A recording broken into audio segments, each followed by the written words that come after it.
Yo, it's Silk the Prince, man, from Greenville, SC, all the way to the AM rocking with Blue Summer. You know what time it is. Let's get it, gang. Silk Support Task Force, you already know.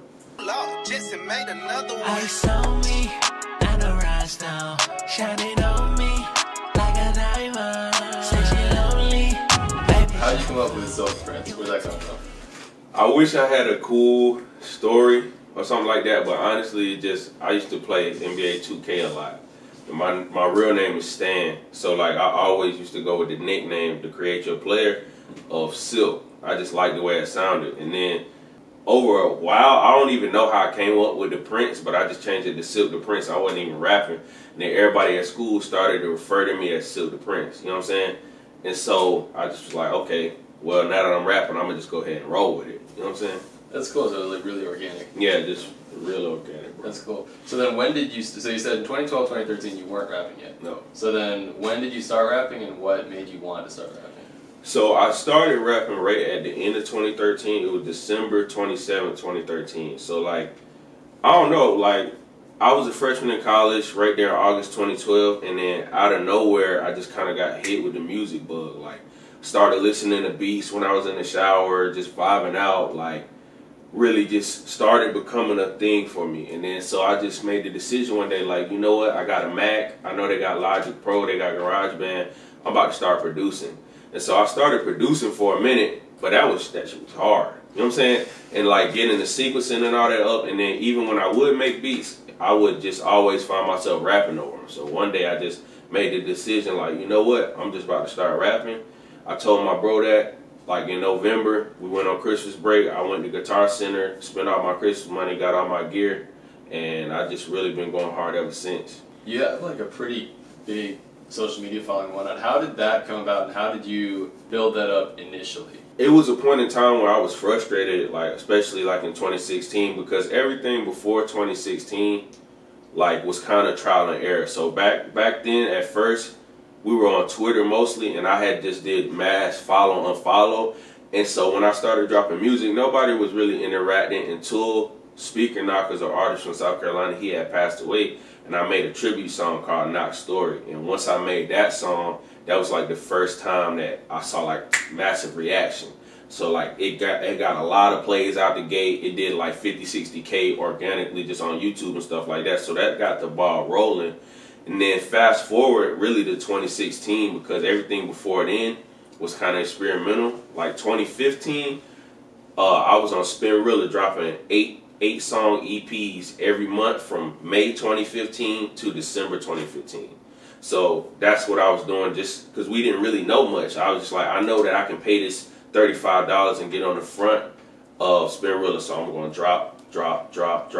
So I built up a little bit like that. And then in 2016, that's when I dropped the record, My Love Forever. We paid Retrospectro to do a skit to it. Niles, the dude, he was on the Atlanta show. I'm a 35-year-old white man, that dude. And so we did 100,000 plays in a week just organically from that. But the Instagram and everything wasn't growing. Like basically the song got bigger than me. So like that brought in a little bit of followers, but it really wasn't enough. So really how we got it rolling is we just started doing influencer marketing on Instagram, just paying for a post here, paying for a post there, just taking our content and working it like that. And so that's pretty much how we started doing it and building up the momentum until I got with my team. And that's when it really elevated, especially like when I really took that major jump after I dropped that ABC skit and we worked that. You know what I'm saying? That's really cool because a lot of people in the music industry don't realize how to even do that or that you can even do that. Yeah. So how did you, like when you first started in this industry, when did you realize, oh, you can just purchase these plays, you can get out here, not plays, but like placements? Supposedly, yeah. Yeah. I always been kind of like a thinker and just, I hate middlemen. So I like try to eliminate as many as I can. So I knew like, I need to learn as much as I possibly can so that I can do as much as I can and get as far as I can without needing somebody else. So I just was doing a lot of research. How do you go viral? How do you get, you know, Instagram followers? Just looking up everything on the internet, trying stuff. Okay, this works, this doesn't. This works, this doesn't. You know what I'm saying? And through that process, just pretty much just research and then just trial and error. That's how we became good at it. You know what I'm saying? So it's really just been an ongoing process, like even to this day, really. That's interesting. So then, as far as you said, you mentioned your team. Is that some people that you brought on board, or some people who reached out to you? Or how did that happen? Crazy enough, I DM'd them like on a whim. Like, I was on Instagram because we only been working for like maybe 3 or 4 months. So like, I was on Instagram one day. I had just went to a Cole Bennett video shoot out here in Atlanta, and so I was looking through like different members of his staff, seeing who they're following, who they're paying attention to, and I saw these guys named New Wave Media. And I saw they did Instagram growth hack and all this type of stuff. And that's when I just reached out like, yo, I'm still the Prince. This is what I've done so far. I don't have no management. This is how many plays I got, da, da, da, da. And through that process, really, you know, that's what got the ball rolling. I approached them like that. And then we hopped on a call. We just started working. And then I brought up the conversation of like, yo, what do you guys think about being my management team? And he was like, oh, I'm going to discuss it with my business partner. I thought, oh, okay, he's going to discuss it with his business partner. You know what I'm saying? But they did get back to me a couple of days later, and we got the ball rolling, and ever since then, we've really been rolling. So don't ever let anybody tell you that DMs don't work. Like, you go down in the DM, just shoot your shot. You know what I'm saying? Like, why not? So that's pretty much how that happened. So then there's one thing you mentioned there that I thought was interesting, because this is something I do, but you said you went through Cole Bennett, you saw who was on Cole Bennett's team, and then you saw who was following them. So what you were doing is you were saying, I'm not going to hit Cole Bennett. I'm not going to hit Cole Bennett second in command. I'm going to hit the guy who's friends with Cole Bennett second in command. Exactly. Like, hit the people that people aren't paying attention to, but they are instrumental in what's going on behind the scenes, because they're not getting hit up a million times. If you DM them, they got way higher chance to see it. And so those are the type of people I try to network with, and then hopefully through building those relationships, it'll trickle up to the main guy or the big person you really want to attain his attention. You know what I'm saying? Following that, you got on No Jumper for free. Yeah. Can you tell us about that? Adam 22, he still does, but he used to do a lot like a live stream where you could pay him like, oh, pay us $35 and we'll play your video. Pay us $100 and we'll repost it on SoundCloud and all that. So I was like the first person to ever do that. Like, cause at first when he got on live stream, they were just on there having fun, playing around. And I saw it was like a super chat feature. I was like, okay, nobody's trying to get in there. Okay, this was when my song Doodoo had just dropped. The video had just dropped. So I was like, I'm going to send $20 in real quick, and I'm just going to say play the video. They did that, and everybody in the room loved it. They liked it. They commented on the song, and that in itself was a boost for the video too. But so after that, I kind of established that relationship, you know. They started becoming familiar with me because every blue moon I would do that. And then Adam's right-hand man, one of his good friends named Roseman, he started following me. And so I reached out to him like, yo, bro, I appreciate the follow and everything, like after a little bit of time, not just out the gate. And then I was like, yo, I got this record. You know, I think it might be a good look for the channel. You know, would you mind sending it in to Adam? He was like, yeah, bro, I'll totally do that. I'll help you in any way I can. So he shot it to Adam. They liked it, and they ended up dropping it on the channel. You know what I'm saying? So really just just shooting a shot, trying something. You know what I'm saying? Like, you never know what's going to happen. So, you know, that definitely played a big role, and I've been getting hit up ever since. How did you get on there? You know. So. Well, that's interesting, too, because I think a lot of people, even then, like, yeah, you got on for free, but it was because you spent months building a relationship slowly with them and tactically, strategically. Because I know you were probably saying that, oh, he's going to go on live, I better be on there so they remember me. And that, I think a lot of people think that when they hear, oh, you got a No Jumper free, they think, oh, you just hit them like, oh, put me up, and they did. No, nah, man, it's a grind, bro, and everything is a bit tactical. You know what I'm saying? Like, just strategic thinking. And even if I had to try to plant those seeds and nothing came out of it, at the end of the day, that's still somebody that's in the industry that's more familiar with my name. You know what I'm saying? So there's no doubt. There's really no loss. And so then I noticed you were talking about viral marketing that you do and stuff like that, and your Instagram page, there's a few videos on there that go crazy. All of your videos do extremely well. And so you tend to do like a brand of like mixture of humor and like odd aesthetics. So how did you, first of all, decide that was the route you wanted to go, and then what do you look for when you're posting content? Once again, bro, just like kind of trial and error. You know, I knew from the beginning that I'm not a street rapper. I'm not I'm not selling dope. I'm not shooting people. I don't rap about that. I don't live it. So I knew, I was like, man, I'm funny. You know what I'm saying? Like, I'm a jokester. Like, I clown around with all my friends.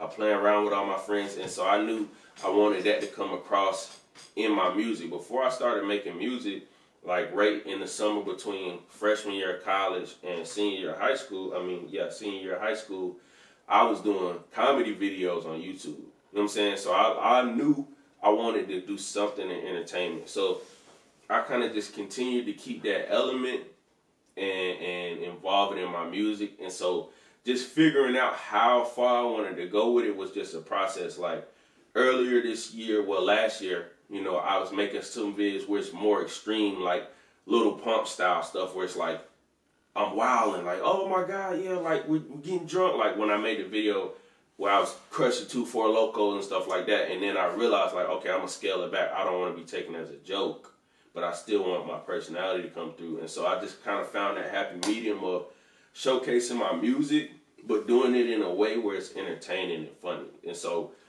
kind of just through posting different content, seeing what they like and react most to, and then just rolling with what they like the most. Okay, this works, so I'm just going to keep doing it. And trying different stuff. Sometimes I might post something, oh, it's not reacting as much, and take it down. Just testing on your audience, really, and seeing what they like, and then listening to their feedback. Like, yo, post more of this, post this. Like, that's pretty much how I did it. That's interesting, because I think one of the most difficult things people can do is build a brand in the sense that A$AP Rocky is a recognizable brand, but I don't know that anyone could really say exactly what it is. It just is a culmination of years of efforts in a certain direction.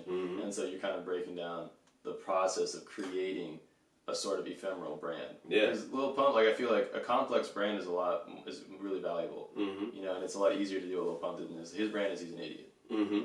Yeah. He's just out here doing dumb stuff and getting attention, but then, you know, so you're trying to, like, paint a more full picture of your brand. That's interesting. Yeah, like, I wanted it to be clear, like, I'm not stupid. I'm not, like, you know it's a method to the madness, and they see that, and that's why, like, on my story, I might give a tidbit or just something I might be feeling like, yo, invest in yourself. If you're not investing in your brand or something like that, then you're doing something wrong. Like, so I let it be known, you know what I'm saying? And so I feel like that also makes me relate to artists that might be looking at what I'm doing.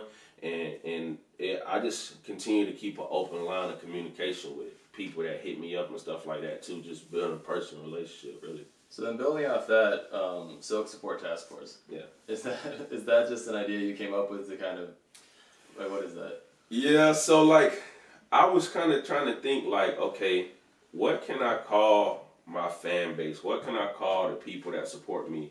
And I wanted it to be catchy. I didn't know what I would go with. I think one day somebody commented something like Army. I don't know specifically what they commented, but they hinted at something like that. And that's when it got my brain rolling. And so I started saying that, like, at first it was like support Silk. And then I just built upon it. I was like, okay, if I attach this task force, then I can kind of make it into an army type movement, like where you really feel a part like a battleship. You know what I'm saying? Like, so that's when I started branding it as that. And I just kind of got a full plan on how I want to make it a whole thing and make it all inclusive. You know what I'm saying? And make them really feel special and attached and unique. And so I just build that personal brand with my fans just through continuously chatting with them. If they hit me up, I respond.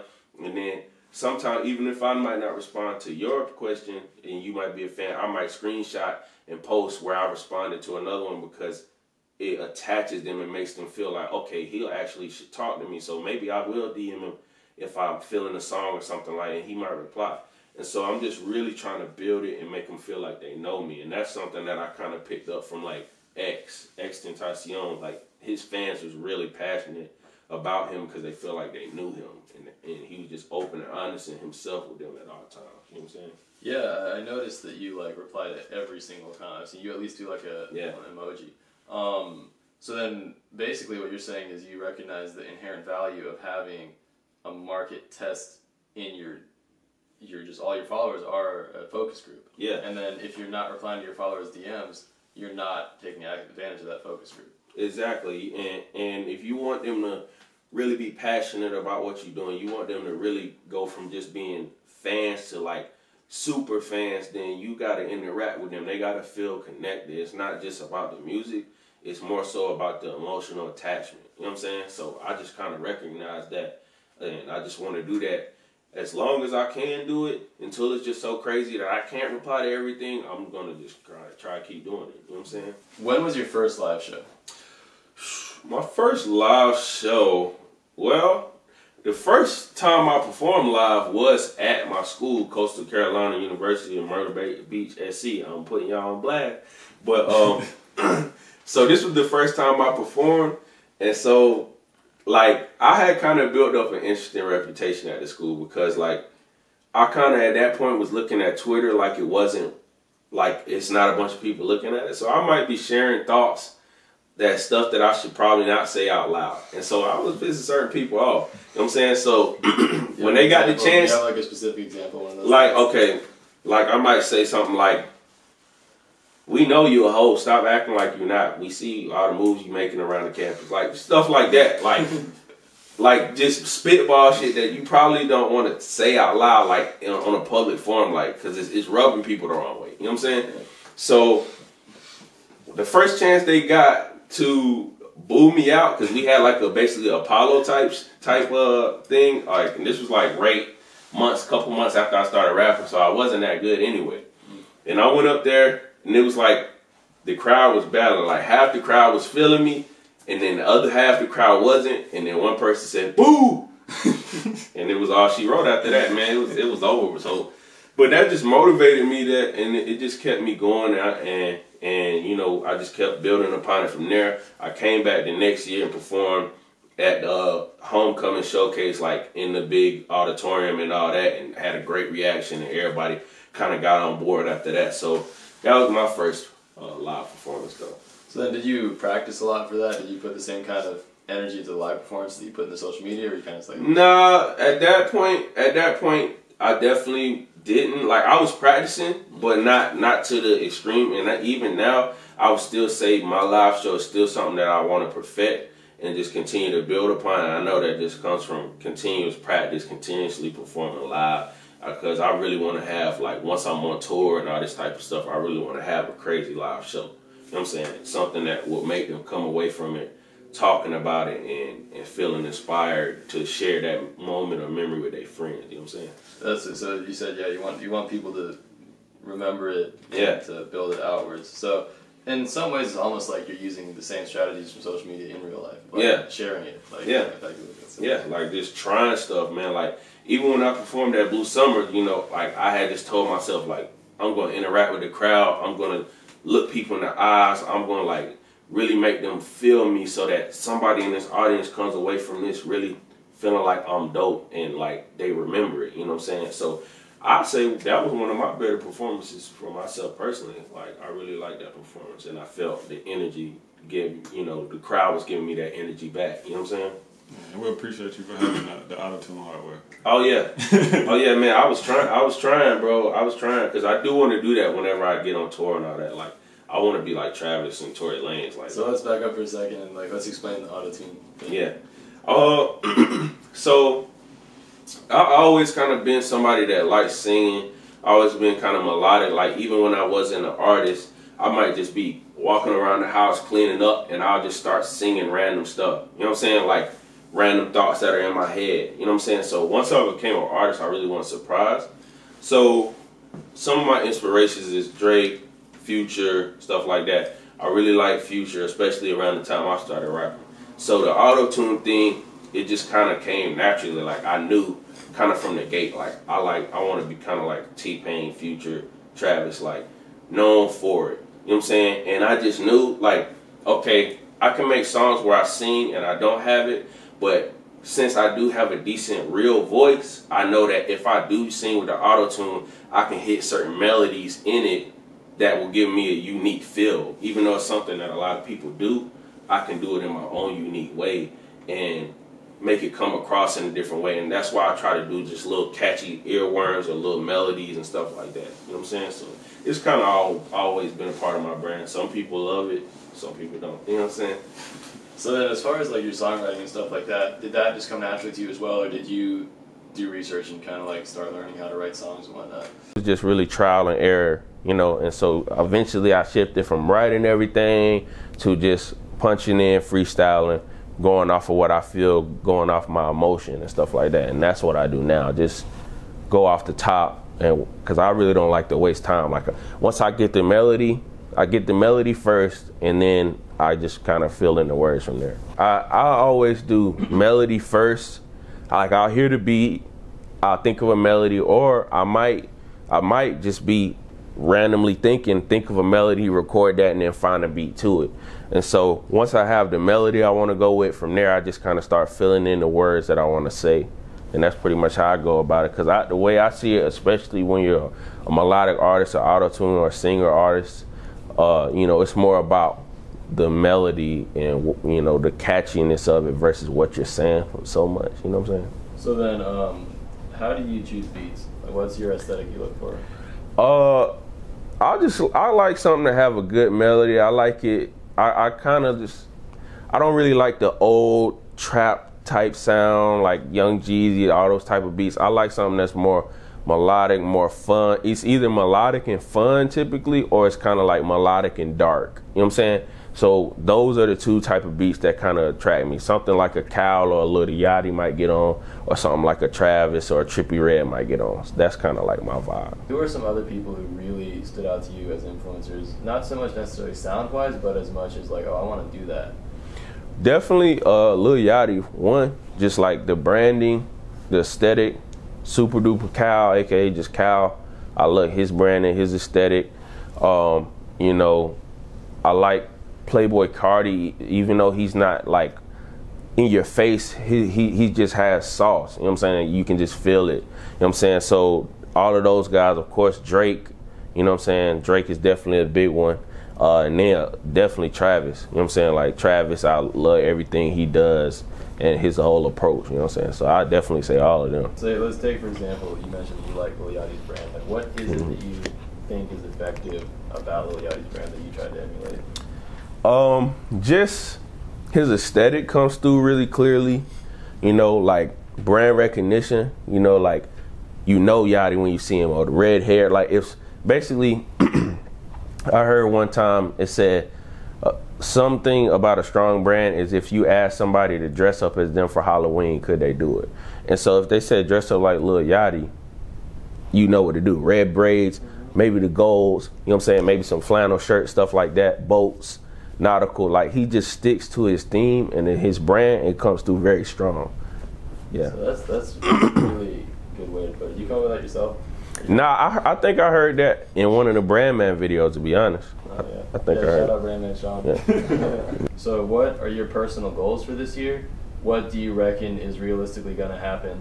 And what do you already have planned in place as specific things that you're going to do regardless of the outcome? So specific goal for this year is I want to get to 100,000 on Instagram.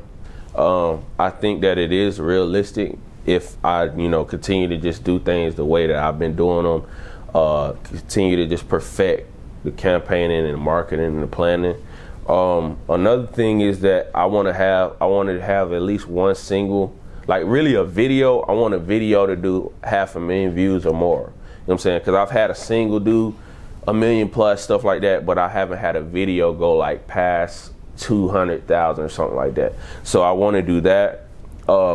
And then mainly and most importantly, I really want to build upon my Silk Support Task Force thing. You planning on dropping an EP? You have anything in the works? As far as the project, I don't know yet. You know, I really want it to be a hard demand for it. You know, when I come with it. So right now, mostly probably gonna be just dropping singles, videos, stuff like that. And when I feel the time is right. And honestly, when I feel like I can drop it and it'll come out on the front of Apple Music and stuff too, like that's when I probably come with the project. I really want it to be like, oh, we can't wait for his first project, even though it's not, but it'll be looked at that way for a lot of people. Yeah, you like to say, I just like to say, you know, don't let anybody tell you can't do it. Don't let anybody shit on your dreams. You know, just stay positive and keep moving forward. I want to shout out 36 Kilo. I want to shout out Lula. I want to shout out Love and Loyalty Smooth. Greenville 864, South Carolina and whole. You know, and I want to shout out the Silk Sport Task Force, man. So that's pretty much it. Well, thank you very much, sir. Let's go. That's a wrap. Whew.